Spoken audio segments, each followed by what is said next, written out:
मुळा कॅनलच्या cement concrete अस्तरीकरणाच्या कामाला विरोध करत सौंदाळा, भेंडे बुद्रुक आणि भेंडे खुर्द येथील शेतकऱ्यांनी मुळा पाटबंधारे उपविभाग कुकाणा कार्यालयावर मोर्चा काढला।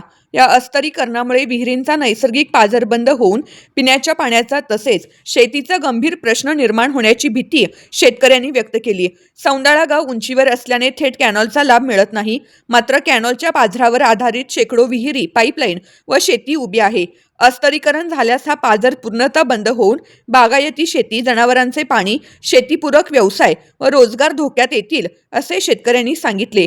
शेतकऱ्यांच्या आक्रमक मागणीनंतर उपविभागीय अभियंता स्वप्नील देशमुख यांनी वरिष्ठ कार्यालयाशी चर्चा आणि प्रत्यक्ष पाहणी करून निर्णय घेतला जाईल। तोपर्यंत अस्तरीकरणाचे काम बंद ठेवण्यात येईल, मात्र कालवा स्वच्छतेचे काम सुरू राहील। तसेच ग्रामपंचायत पदाधिकारी आणि आंदोलनकर्त्यांशी चर्चा केल्याशिवाय पुढील काम सुरू होणार नाही असे लेखी आश्वासन दिले। त्यानंतर मोर्चा तात्पुरता स्थगित करण्यात आला अशी माहिती सौंदाळा गावचे सरपंच शरद आरगडे यांनी दिली। इथं लेकरू रडलं नाही तर आई पाहिजेत नाही, बरोबर आहे का नाही? मग इथं तर आई नाही, मावशी नाही, सावत्र नाही, शक्य नाही। त्यासाठी काय करावं लागेल?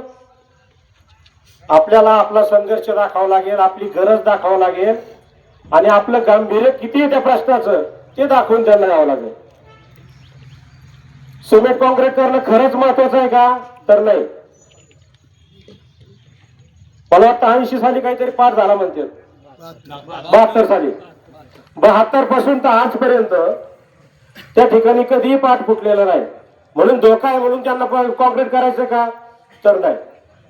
मग यांचा मूळ उद्देश जसं मगाशी बोलले की पाटाची गळती थांबवायची आणि ही गळती थांबवून हे पाणी MIDCला नेऊन पुरवायचं, तिथं पैसे कमवायचे।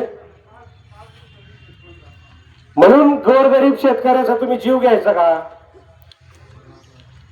सोपान एकीकडे शासन सांगतंय आता शेतकरी जगला पाहिजे। शेतकरी आता आर्थिक संकटात आहे। 2026 मध्ये तुम्हाला कर्जमाफी द्यायची अशी घोषणा केली का नाही?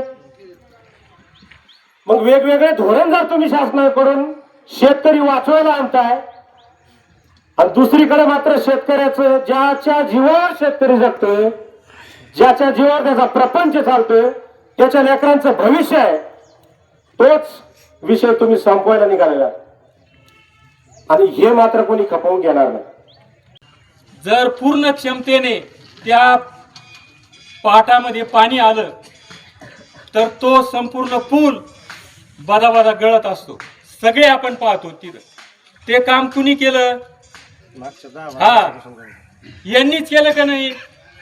मग तरी सुद्धा आता सोपन भाऊनी एकदम रास्त मुद्दा सांगितला। हे कॉन्क्रिटीकरण याच्या अगोदर एकदा होऊन गेलेलं आहे, कारण की आजचा नसून पुढच्या लेकरा बाळांच्या भविष्याचा प्रश्न आहे। त्याच्यामुळे पण आज हे कॅनॉलचं सिमेंट कॉन्क्रीट करू नये यासाठी हा मोर्चा आज इथं ठेवलेला आहे। आणि मेन म्हणजे मला हे सांगायचंय, आपण शेतकरी आहे हा आपला गुन्हा आहे का? आपल्या प्रत्येक पिकांना भाव नसतो, तर जर पाहिलं तर शेतकरी कितीतरी याच्यातून तरी संकटातून त्यांना मुक्त व्हावं लागतं आणि असे तरी हे राक्षसासारखे असे 10-15 संकट तर त्यांच्या याच्यात येतच राहतात आणि त्यात आता हे पण एक नवीन संकट झालंय। आता जर मेन म्हणजे आपल्या ह्या शेतकऱ्यांचा उदरनिर्वाह म्हणजे तर आपल्या शेतीपासूनच असतो आणि मेन म्हणजे जर सिमेंट कॉन्क्रीट जर करायची बारी आली तर आपल्या शेती कशी होणार आणि पाणी कसं, शेतीसाठी पाणी कसं जिरणार, हा एक महत्वाचा भाग आहे। आणि त्यासाठी हा जो लढा आहे हा जो लढा आहे कॅनलचा, हा जिथं थांबला पाहिजे ना। हा जर इथं थांबला नाही तर आज आम्ही हा लढा तर इथं आम्ही हेच करणार, आम्ही यशच मिळवणार व याच्यात आम्हाला जर यश भेटलं नाही तर आम्ही हा असाच लढा चालू ठेवणार व आम्ही उपोषणाची पण तयारी करणार। यावेळी भेंडे खुर्दचे सरपंच वैभव नवले, सोपान महापूर नामदेव निकम, राजेंद्र चामुटे, बाळासाहेब आरगडे, कॉम्रेड भारत आरगडे, कॉम्रेड आप्पासाहेब वाबळे, रघुनाथ आरगडे, वसंत बोधक, सौ श्रद्धा आरगडे यांच्यासह डॉक्टर शिवाजी शिंदे, अशोक वायकर, डॉक्टर संतोष फुलारी, बापूसाहेब नवले, भिवसेन गरड, बबन आरगडे, सचिन आरगडे, गणेश आरगडे, संजय गोरे, रामकिसन चामुटे, मधुकर मनोहर आरगडे, किशोर मुरकुटे, निलेश आरगडे, अनिल आरगडे, राजेंद्र तारडे, मच्छिंद्र आरगडे, ज्ञानदेव चामुटे आदींसह शेकडो शेतकरी उपस्थित होते. प्रतिनिधी मंगेश निकम, माय न्यूज, नेवासा.